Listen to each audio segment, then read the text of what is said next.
Movie शुरू होती है और हमें डिएगो पाब्लो नाम के एक ड्रग्स डीलर को देखते हैं जो हाल ही में अपने आलीशान आवास पर आता है और उस बंगले की चारों तरफ गार्ड्स तैनात है।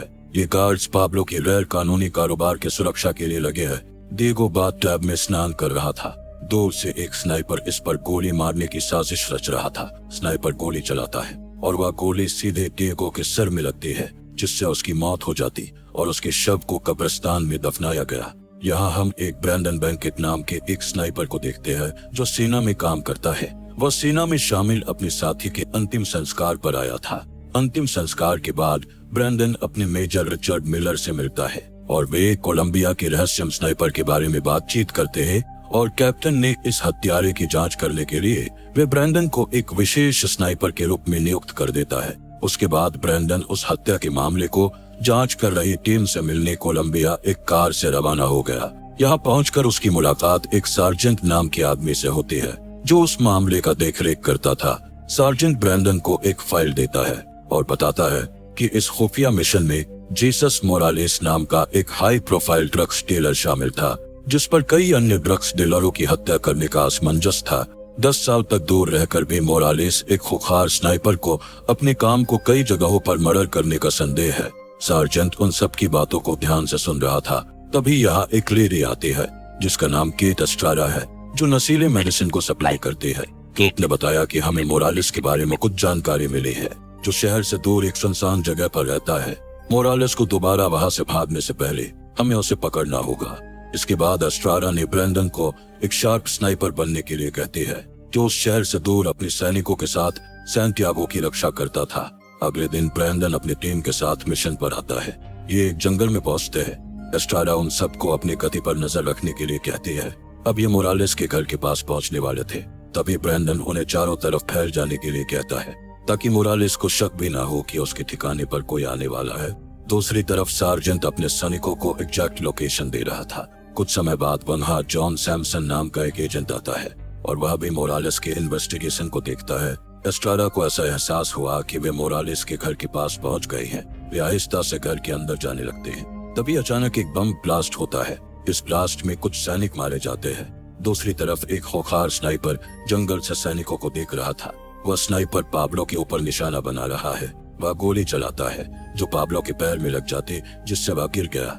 एस्ट्राडा ये देख उसे एक सुरक्षित स्थान पर ले जा रही थी। उस स्नाइपर ने दोबारा गोली चलाई जो सीधा पाब्लो के सिर पर लगती है और उसकी मृत्यु हो गई।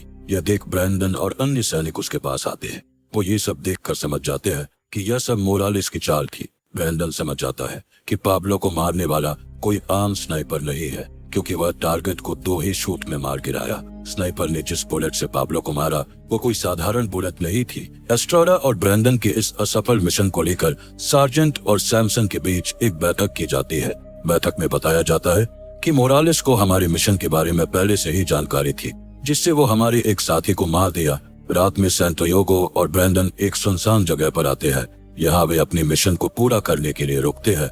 ब्रैंडन को यहाँ उसे पिछले मिशन में की गई गलती का एहसास होता है और उसे पता चलता है कि स्नाइपर किस तरह की बुलेट का यूज करते हैं।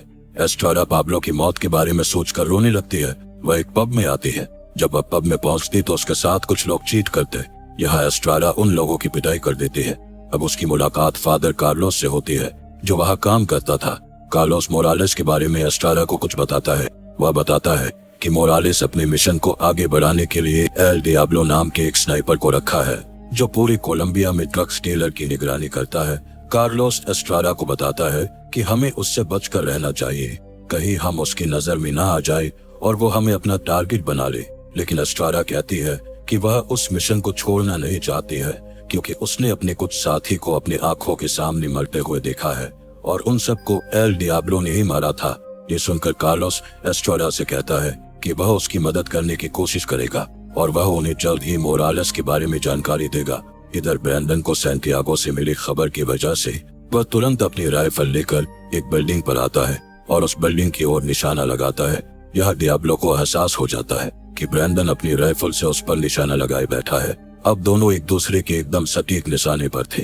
अब वे एक दूसरे पर गोली चलाते हैं। एल डियाब्लो को गोली लगने ही वाली थी, लेकिन वह अपने प्लेस से हट जाता और छिप जाता है। अगले दिन ब्रैंडन, सार्जेंट और एस्ट्राडा इन सब की दोबारा बैठक बुलाई जाती है, जिसमें दिखाया जाता है कि रिचर्ड बताते हैं कि एल डियाब्लो किस प्रकार की बुलेट को यूज करता है।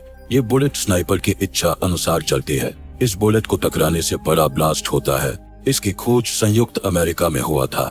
इसी बीच हमें मोरालेस को दिखाया जाता है, जो अपने साथियों के साथ खेल का आनंद ले रहा था। जब मोरालेस खेल को हार जाता है तो वह अपनी बंदूक की नोक मनोलो नाम के एक आदमी के ऊपर तान देता, जिससे वह डर जाता है और वह गेम से जीते हुए पैसे को वापस कर देता।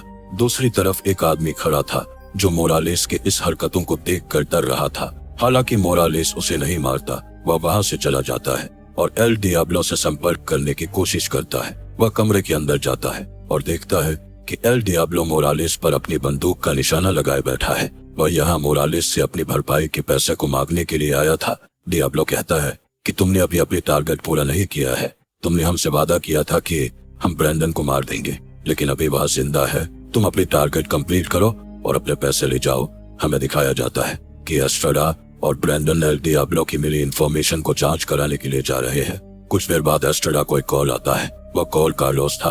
कार्लोस एल ने डियाब्लो की पत्नी का पता बताया। वे बताए गए पते पर जा रहे थे। अचानक उनकी कार एक गाड़ी से टकरा जाती है और कार टूट जाती है।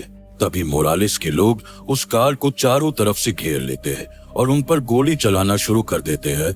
उनके द्वारा चलाई गई एक गोली सैंटियागो को लग जाती है और वहीं उसकी मौत हो जाती है। एस्ट्राडा ब्रैंडन को बताए बिना वह एल डियाब्लो की बताए गए पते पर चले जाते हैं। इधर ब्रैंडन अकेले ही उनसे लड़ रहा था। वह उन सबको मार देता है। एस्ट्राडा जब वहां पहुंचती तो उसका सामना मोरालेस के लोगों से होता है। वे उसे चारों तरफ से घेर लेते हैं। वह उन लोगों से फाइट करती है, लेकिन उनकी संख्या अधिक होने से वे एस्ट्राडा को मारने लगते हैं। तभी ब्रैंडन यहाँ आता और उन पर हमला करता है। एस्ट्राडा ने एल डियाब्लो की पत्नी के गले में एक लॉकेट देखती है। वह उसे जल्दी ही उसके गले से खींच लेती है। उस लॉकेट में एल डियाब्लो की तस्वीर थी। ब्रैंडन उस तस्वीर को सैमसन के पास भेजा, जो एक खूंखार स्नाइपर की मूल पहचान थी। उस ऑफिसर ने ब्रैंडन से कहा कि वह एल डियाब्लो के बारे में और अधिक इंफॉर्मेशन पता करने के लिए वे वहां कुछ देर और रुके। ब्रैंडन ऑफिसर से और अधिक सेना भेजने के लिए कहता है, क्योंकि मोरालेस को उनके बारे में एक पुलिस ऑफिसर ने बता दिया था। उस पुलिस ऑफिसर को पता करने के लिए वे दोनों कार्लोस से मिलते हैं, लेकिन मोरालेस को उसके बारे में कुछ भी पता नहीं था। लेकिन उसका एक साथी था जो एल डियाब्लो की मेडिसिन को सप्लाई करता है। वह उन्हें उसके पास लेकर आता है। मोरालेस की बताई गई इंफॉर्मेशन के अनुसार ब्रैंडन और एस्ट्राडा उन लोगों को मार दिया। दूसरी तरफ रिचर्ड और सार्जेंट को इस कार्रवाई से कोई भी परेशानी नहीं होती है, क्योंकि वे ऑफिसर के साथ साथ एल डियाब्लो का भी बातों को मानना पड़ता था। एक रात ब्रैंडन और एस्ट्राडा ने मोरालेस के एक बिजनेस पार्टनर को मार दिया। मोरालेस उसी रात एल डियाब्लो से मिला और वह ब्रैंडन और एस्ट्राडा को मारने के लिए स्नाइपर को कुछ पैसे दिए। एल डियाब्लो जानकारी लेने के लिए तुरंत मनोलो के पास आया और उससे मदद मांगी और वह उसको भी कुछ पैसे देता है। मनोलो इस काम के लिए तैयार हो जाता है और वह बताता है कि ब्रैंडन और एस्ट्राडा के साथ कार्लोस भी उनके मामले में शामिल है।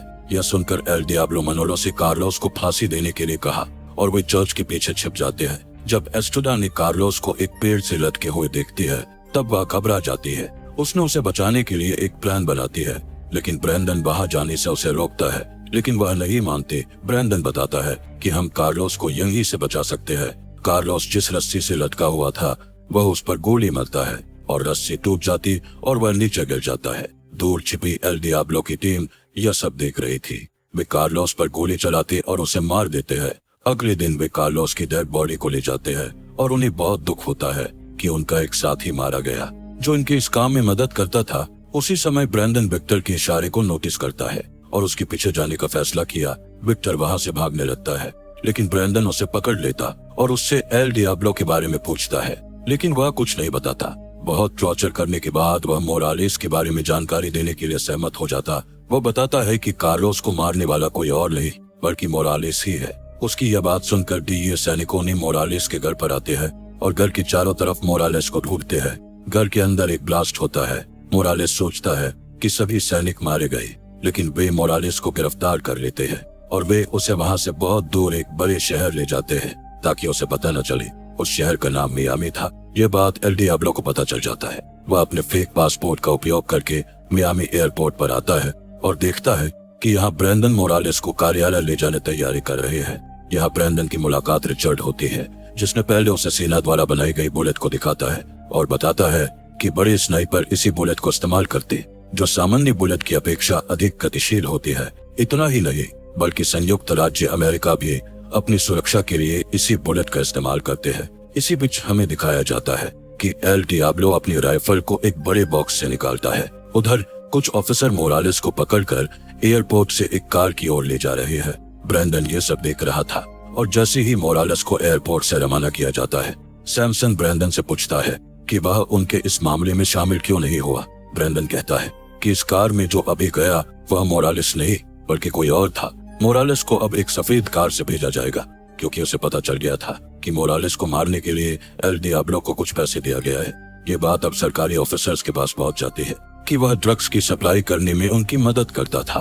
ब्रैंडन और एस्ट्राडा दूर से मोरालेस के कार को जाते हुए देखते हैं और वह अपनी राइफल से एल डियाब्लो पर निशाना बनाने की कोशिश करता है।